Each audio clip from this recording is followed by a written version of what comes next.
Well, this case has been extremely difficult for the officers involved. The complainants, there have been 5 of them that have told us their deepest, darkest secrets.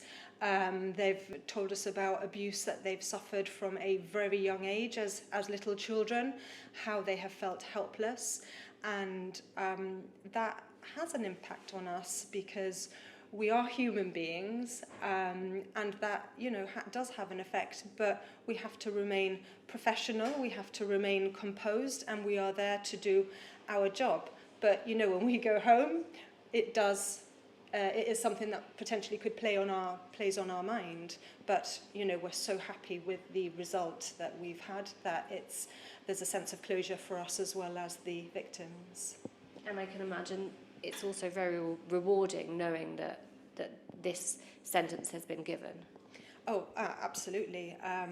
For the victims, for their families, to see the change in their body language from how the investigation commenced to now is just, such a difference. This is no longer their dark secret. It is their story of success. So for us, that's incredibly rewarding.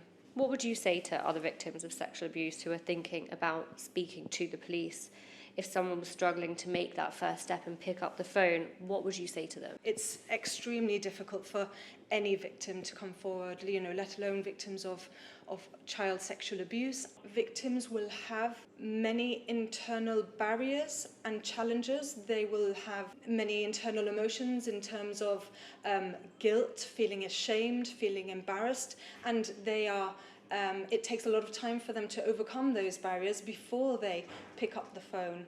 But I would say any small step is significant. Even if they didn't want to make a report at that time, just call us. We can arrange to meet with you at a place that you feel comfortable. It doesn't have to be at the police station. You do not need to make a formal report at that time, but we will explain the process so then that person can go away and think about it before they make a formal report. So I would encourage anybody to come forward and speak to us.